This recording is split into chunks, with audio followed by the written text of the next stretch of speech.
Silakan duduk kembali.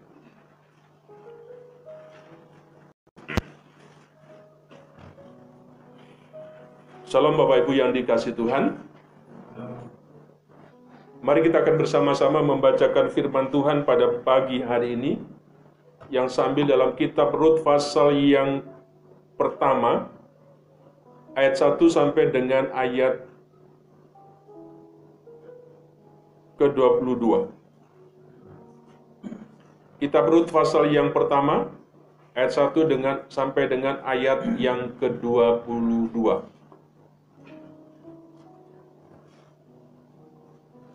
Kitab Rut pasal yang pertama, ayat 1 sampai dengan ayat yang ke-22. Mari kita akan bersama-sama membacakan firman Tuhan secara silih berganti. Saya ganjil, Bapak Ibu Saudara baca sampai dengan ayat yang ke-20, 22. Demikian bunyi firman Tuhan. Rut dan Naomi.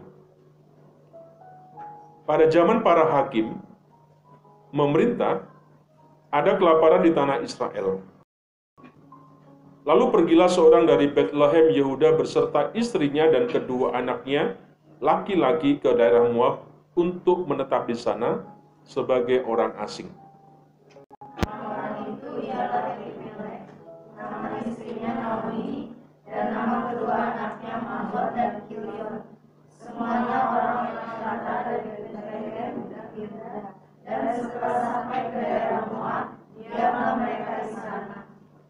Kemudian matilah Elimelek, suami Naomi, sehingga perempuan itu tertinggal dengan kedua anaknya. Keduanya mengambil perempuan Moab, yang pertama bernama Orpa, yang kedua bernama Rut, dan mereka diam di situ kira-kira 10 tahun lamanya. Lalu matilah juga keduanya, yakni Mahlon dan Kilion, sehingga perempuan itu kehilangan kedua anaknya dan suaminya. Kemudian berpuasa ia dengan kedua mantunya, dan ia pulang dari daerah Moab. Sebab di daerah Moab ia mendengar bahwa orang telah memperhatikan umatnya dan memberikan makanan kepada mereka.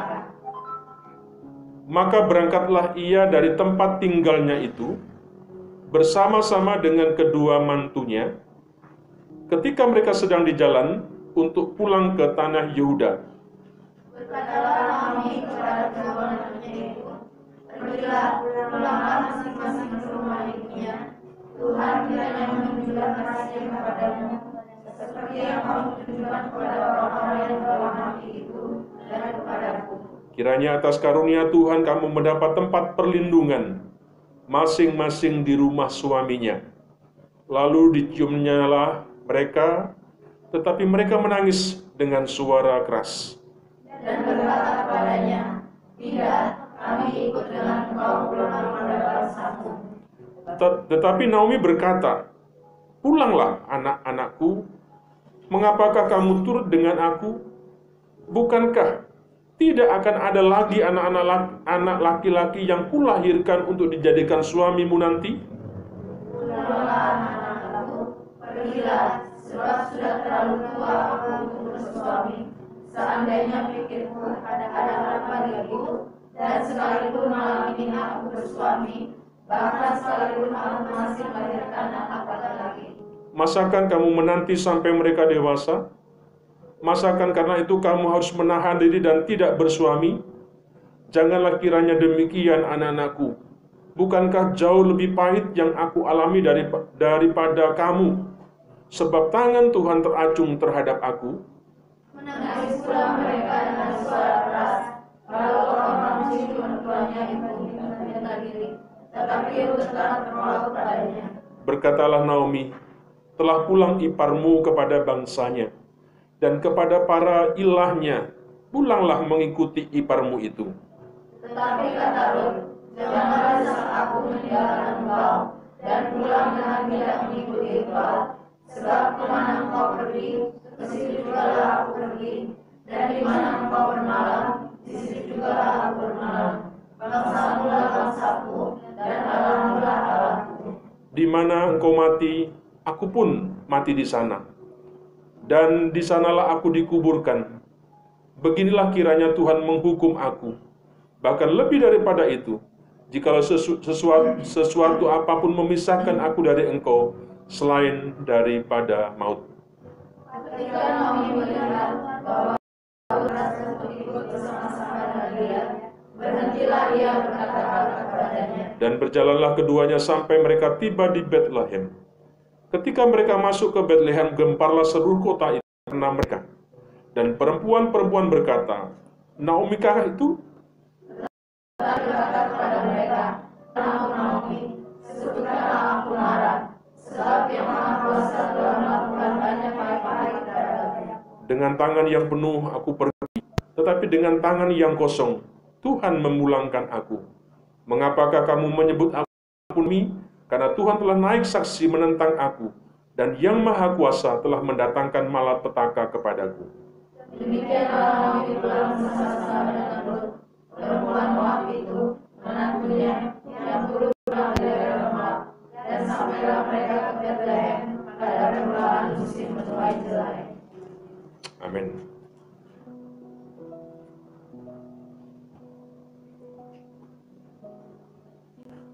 Perhatikan ayat yang ke-20. Tetapi ia berkata kepada mereka, janganlah sebutkan aku Naomi, sebutkanlah aku Mara, sebab Yang Maha Kuasa telah melakukan banyak yang pahit kepadaku. Bapak, Ibu, Saudara yang dikasihi Tuhan, saya ingin mengajak kepada setiap kita pada pagi hari ini untuk mengerti rencana Tuhan dalam kepahitan hidup.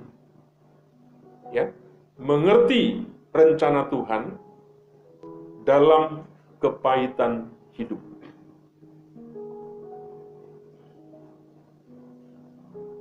Kepahitan hidup itu merupakan salah satu masalah yang sangat berbahaya.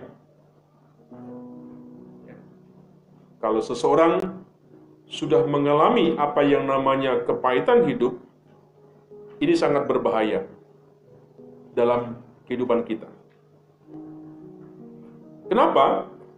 Karena tidak jarang orang tersebut akan menjadi putus asa.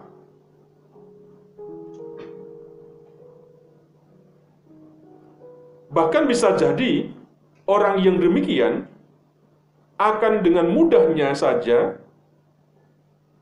menyalahkan Tuhan.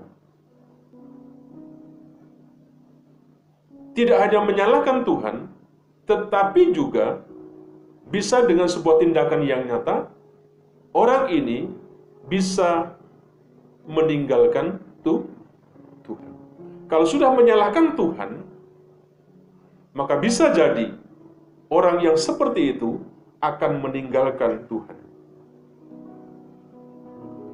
Nah, ketika seseorang dalam keadaan yang seperti ini, Bapak Ibu, seringkali saudara bertanya, apa rencana Tuhan atas kehidupanku?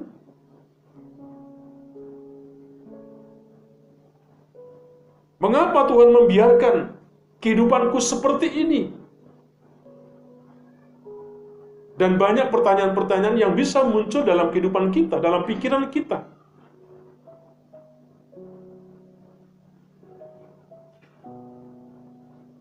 Saya berharap ketika kita berada dalam keadaan yang sulit, yang sukar, Bapak Ibu, di tengah-tengah keluarga tidak menjadi sebuah pertanyaan dalam kehidupan kita. Kita tidak mengandai-andai lagi. Dulu seandainya saya menikah dengan si dia, mungkin nasib saya tidak seperti ini. Dulu seandainya saya nurut, mungkin saya tidak akan seperti ini.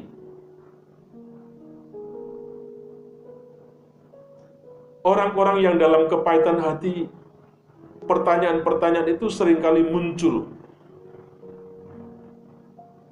Nah, di dalam bagian firman Tuhan yang kita baca di sini, Bapak Ibu, kisah Rut terjadi pada masa para hakim memerintah. Ya.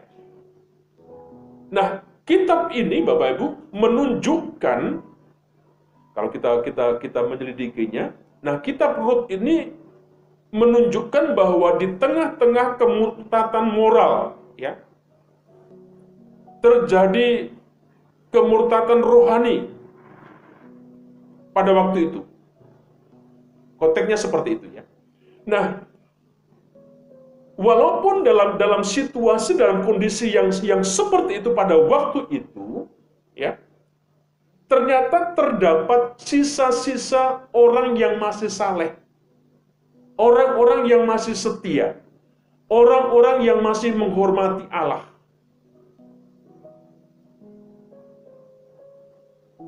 Walaupun kondisinya amburadul pada waktu secara moral, ya, secara kerohanian, tetapi, ya, dalam kitab Rut ditunjukkan masih ada orang-orang yang saleh, ada orang-orang yang setia, ada orang-orang yang masih menghormati Allah.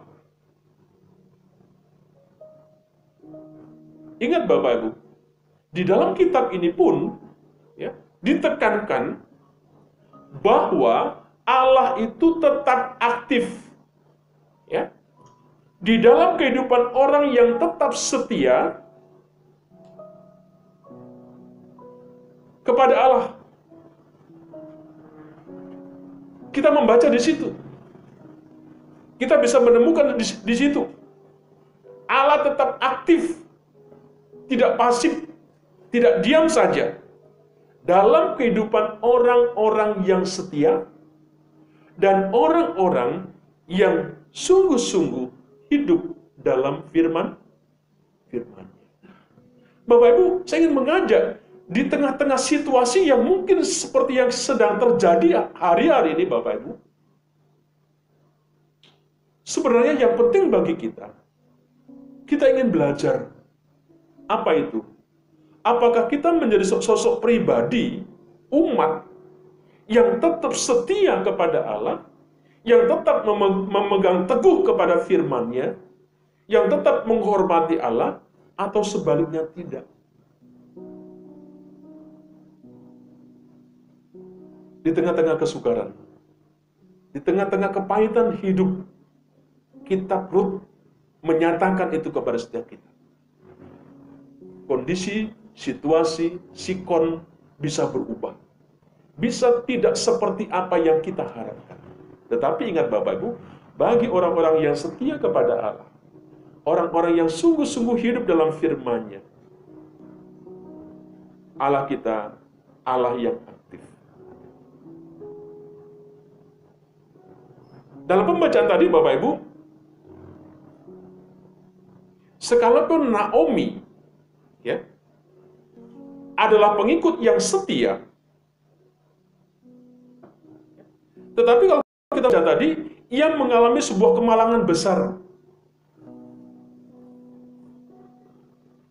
Walaupun dia pribadi yang setia kepada Tuhan, tetapi dalam diceritakan, Naomi mengalami sesuatu yang sangat-sangat luar biasa dalam kehidupannya. Kalau kita membaca tadi, ternyata di Yerusalem ada satu masalah. Di sana diceritakan ia dan keluarganya menderita dampak bencana kelaparan. Ya, terjadi sebuah kelaparan di Yerusalem pada waktu itu. Nah, saya tidak tahu apa yang melatar belakangi kemudian keluarga ini, Naomi dengan Elimelek itu ngungsi. Dia hijrah, dia pindah ke tanah Moab. Ya. Nah, Moab itu kalau kita membaca dalam sejarah, Bapak Ibu, ternyata tempat yang subur. Ya. Tempat yang subur. Nah, mungkin dalam pikiran Naomi bersama suaminya, siapa tahu dia mengadu nasib di negeri orang. Siapa tahu lebih bagus seperti itu. Lebih mapan, lebih enak, lebih makmur, dan sebagainya. Tetapi Bapak Ibu, kalau kita membaca tadi, di daerah Moab di situ, justru ada masalah yang besar dalam kehidupan Naomi. Di mana suaminya itu, Elimelek itu, meninggal.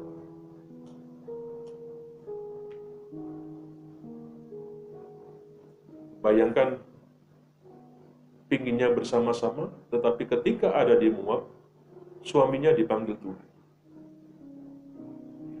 Tidak hanya suaminya.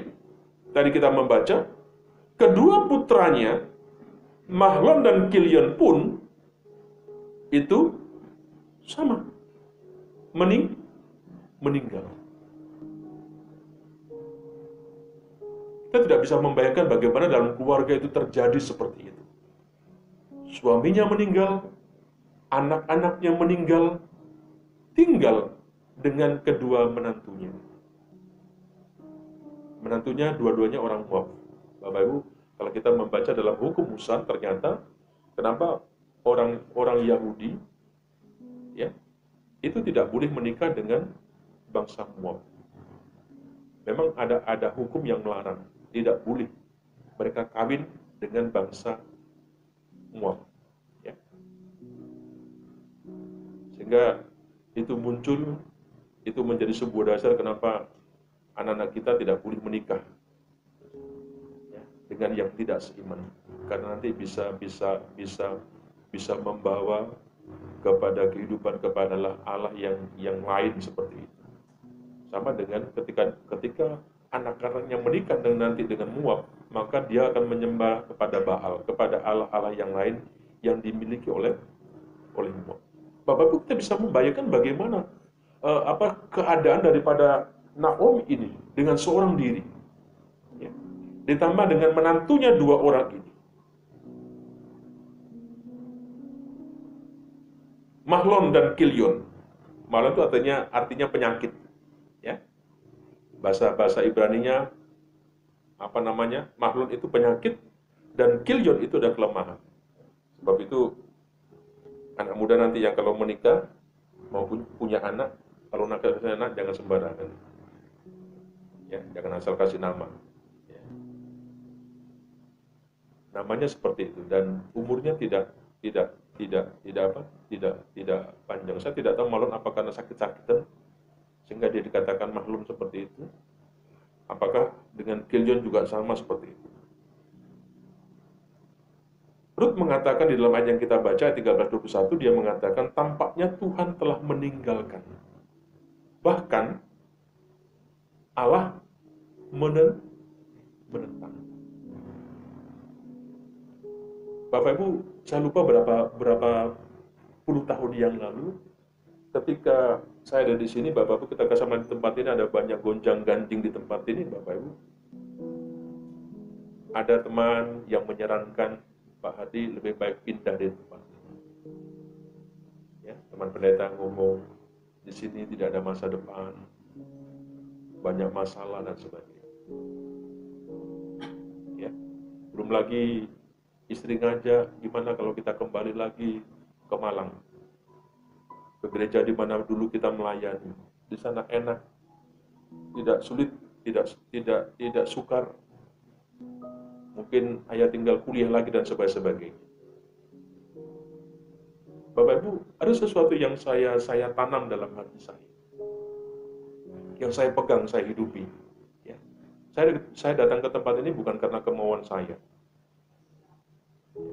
Saya ingat pada waktu itu sebelum saya berangkat ke tempat ini, Bapak Ibu, anak saya Fredrik itu sudah daftar di satu sekolah Kristen yang ada di Malang. Karena ajaran baru seperti ini. Ternyata pihak sekolah memutuskan kepada saya, karena mungkin nilai saya kurang begitu.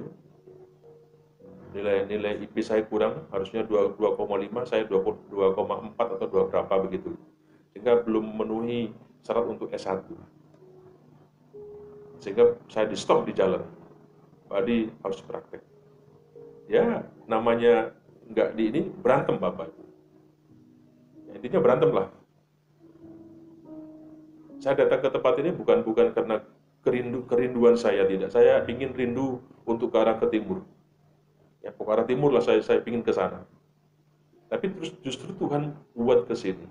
Nah, ketika ada saran tadi Bapak Ibu supaya pergi kembali, itu yang saya takutkan. Saya datang ke tempat ini bukan kemauan saya, tetapi Saya percaya Tuhan yang menyuruh saya ke tempat ini. Kalau Tuhan nyuruh saya pergi dari tempat ini, saya akan pergi. Itu yang saya takutkan. Supaya nanti kalau saya pergi dengan kemauan saya yang saya takut, Bapak Ibu, nanti saya akan tersesat. Ya. Nanti saya akan bisa terpuruk seperti itu. Tetapi kalau Tuhan yang perintahkan, mungkin lewat lembaga dan sebagainya, Bapak Ibu, saya akan nurut. Saya akan mau begitu. Nah, apa yang terjadi dengan Naomi seperti itu? Dia menganggap sepertinya Tuhan itu menentang apa yang dia lakukan. Ya. Tuhan telah meninggalkannya. Tuhan sepertinya menentangnya seperti itu. Sehingga ada sesuatu yang terjadi di tengah-tengah kehidupan daripada Naomi. Ya. Suami dan kedua anaknya semuanya dipanggil Tuhan. Yang menarik Bapak Ibu, yang perlu kita ingin garis bawah di sini. Walaupun demikian, ya, kisah ini menunjukkan bahwa Allah tetap memperhatikan Naomi. Ya. Allah bekerja melalui orang lain untuk menolong akan keluarga ini saat-saat mereka memerlukannya.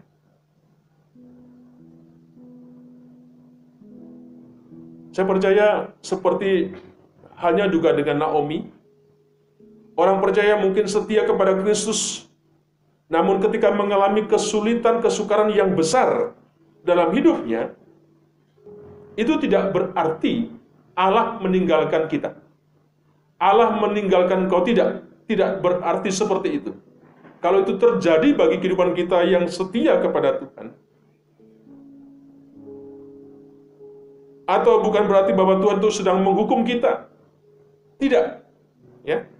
Alkitab berkali-kali menekankan bahwa Allah dengan penuh kasih turut bekerja dalam segala sesuatu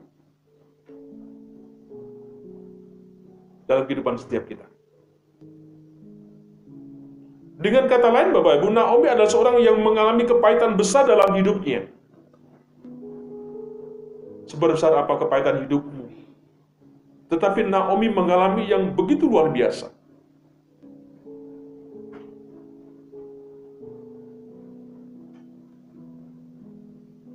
Kalau sudah begitu Bapak Ibu, siapa yang menjamin akan kehidupan dia? Siapa yang menjamin kehidupan daripada Naomi? Wajar kemudian kalau Naomi meminta kepada menantunya ini untuk pulang kampung, kembali kepada asalnya, kembali kepada keluarganya, dipersilakan untuk menikah lagi.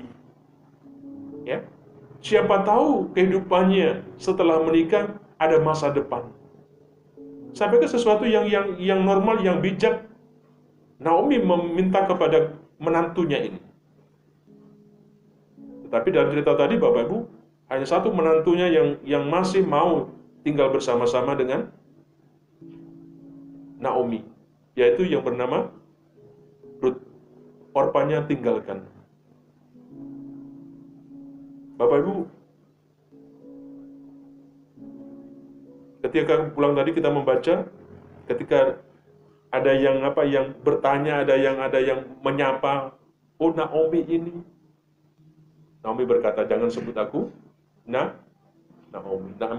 Naomi itu artinya kesenangan. Ya. Arti namanya Naomi adalah kesenangan. Ya. Ketika disambut dia, oh Naomi datang, Naomi sudah pulang. Dia bilang, enggak, jangan panggil aku kira-kira Naomi. Tapi panggil aku, sebut aku marah. Pahit. Ya. Pahit artinya seperti itu. Naomi sesungguhnya mengatakan bahwa pengalaman hidupnya di Moab telah demikian mendukakan hidupnya, sehingga dirinya tidak layak untuk disebut, untuk dipanggil Naomi. Kenapa? Karena yang Maha Kuasa, karena Allah banyak melakukan hal-hal yang pahit di dalam hidupnya.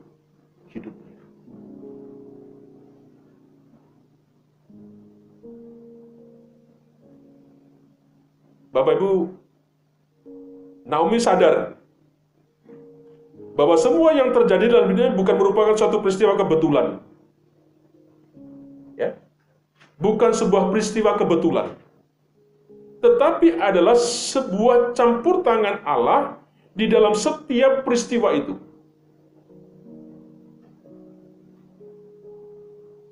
Ya, ada campur Tuhan.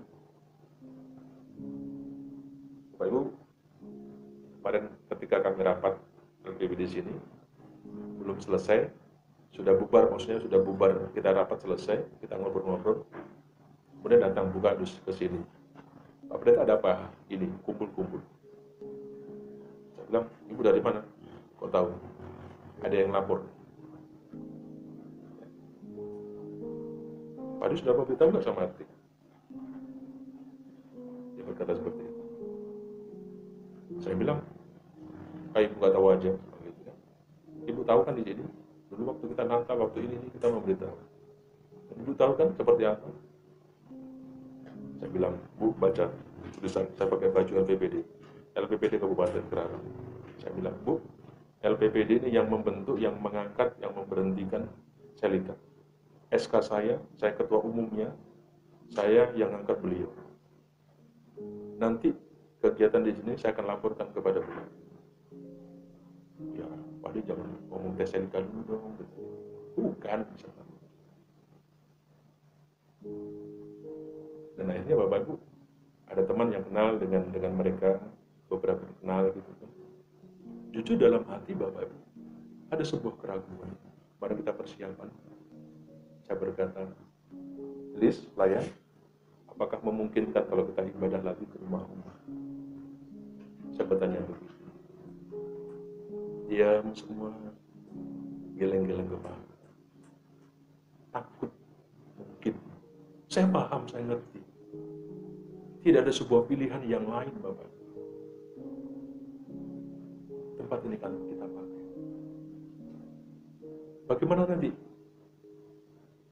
Mual. Urusan nanti. Saya sudah tekadkan dalam hati. Kalau ada sesuatu terjadi bagi tempat ini, saya percaya Tuhan juga ada. Tuhan juga ngerti. Tuhan juga campur tangan. Jujur Bapak, sebenarnya jujur kita kebakaran hari ini Bapak sedikit agak begini. Ya orang di sini Bapak tetangga kita baik, nggak ada masalah. Mobilnya baik di sini. Itu tanda-tanda bahwa kalau mereka nggak mau, kita nggak mau parkir di sini. Parkirkan di sini sekarang setiap hari. Ya. Nah ada sesuatu yang kadang-kala kalau kita terlalu galau, kalau kita terlalu takut, kalau kita nggak berani melangkah.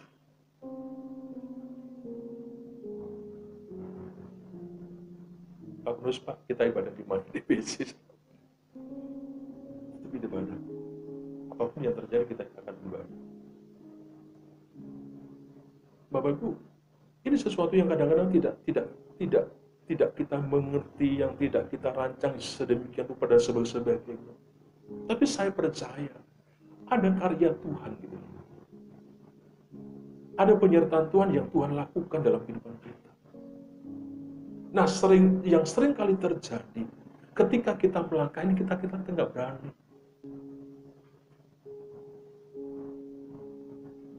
Saya berani karena dorongan daripada jemaat.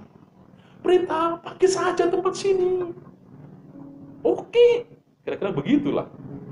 Walaupun agak sedikit ngeri-ngeri sedap, kira-kira begitu. Oke, kita pakai.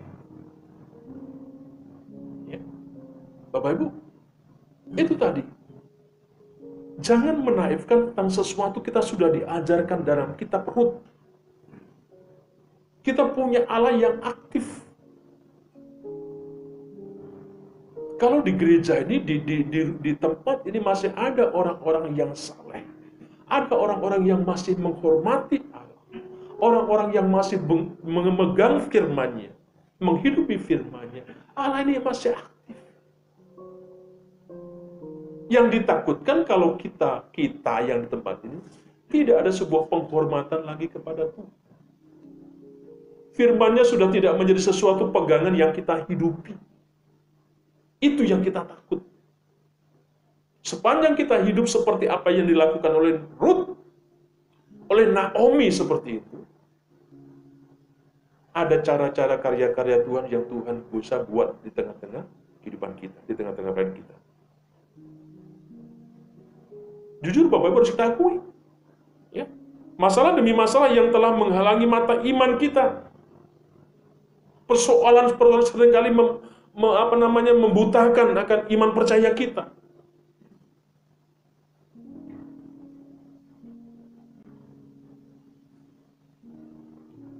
Tetapi Naomi, Bapak Ibu, masalah demi masalah, Naomi bisa melihat bahwa ada sebuah rencana Tuhan yang baik.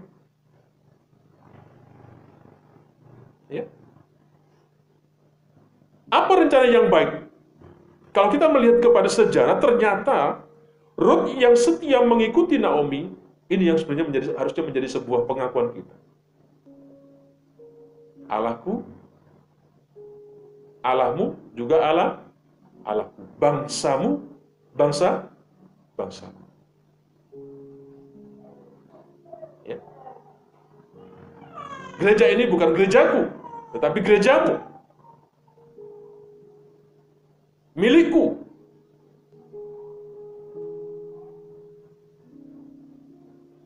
Itu yang dilihat oleh Naomi. Dia mengerti rencana Tuhan seperti itu.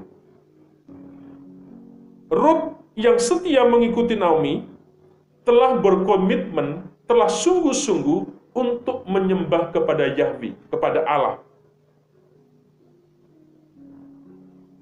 Lebih jauh kita lihat dalam rencana Allah yang lebih besar dari umatnya. Kalau lihat dari garis keturunan, Bapak Ibu, Sang Mesias itu yang dijanjikan untuk menyelamatkan umatnya, itu dari mana? Dari Ruth. Orang yang tidak terhitungkan. Orang yang bukan masuk bilangan kira-kira seperti itu dalam silsilah. Tetapi Tuhan pakai. Yang terakhir, dari kisah ini Bapak Ibu, ada sesuatu yang saya ingin menekankan kepada setiap kita, kepada Bapak Ibu jemaat di tempat ini. Apa yang saya ingin mengingatkan kepada kita? Yang pertama, Tuhan tidak pernah merancang hal yang buruk. Siapapun engkau, seperti apapun latar belakang kehidupan, dengar, kita perlu memberikan satu penekanan kepada kita bahwa Allah tidak pernah merancang hal-hal yang buruk dalam kehidupan setiap anaknya.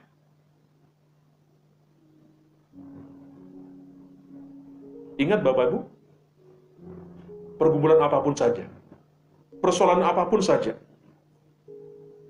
jangan sampai itu membutakan mata rohani kita untuk melihat rencana Tuhan yang baik.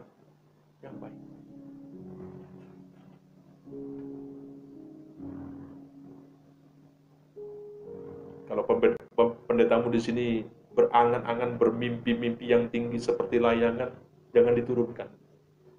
Tapi kira-kira pegangin saja. Kita begitu ya. Jangan tuh, pendeta jatuh turun saja turunannya. Enggak, jangan. Katanya pajak begitu. Tadi malam saya nggak tahu mimpi ketemu Pak Jokowi, Pak Koles. Apa gitu ya kan? Gimana nggak pernah mikir Jokowi tapi bisa ketemu dengan Jokowi dan Pak Jokowi berbicara kasih uang begitu loh.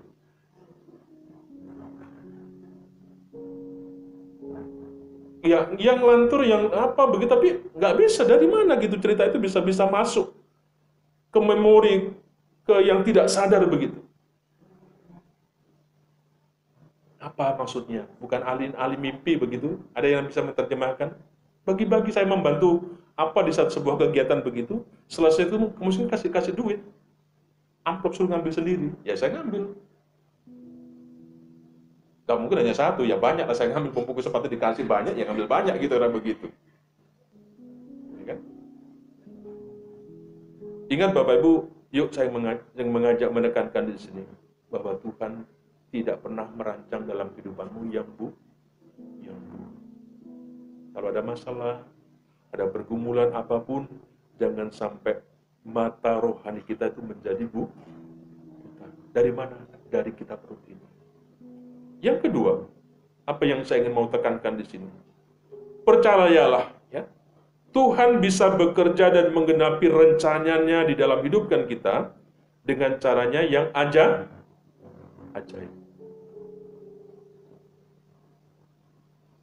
Selasa yang lalu saya disuruh ngisi firman Tuhan di persekutuan gembala lewat Zoom. Saya cerita dengan doa tentang Elia. Bapak kalau dia tahu kan bagaimana Elia hambanya ini dipelihara Tuhan dengan burung gagak. Dan ketika di grup Bapak Ibu ada kesaksian-kesaksian yang di-sharekan. Pak Hadi hari ini ada burung gagak yang datang ke tempat saya bawa beras macam-macam. Tadi malam anak saya Iva sebelum dia pergi saya bilang, "Iva lihat sini. Saya tunjukkan sesuatu sama dia. Burung gagak pun juga datang ke akhir." Bapak Ibu, ada yang tidak pernah terpikirkan dalam pikiran kita, dalam logika kita. Ada caranya Tuhan sebenarnya yang bisa memperhatikan kita.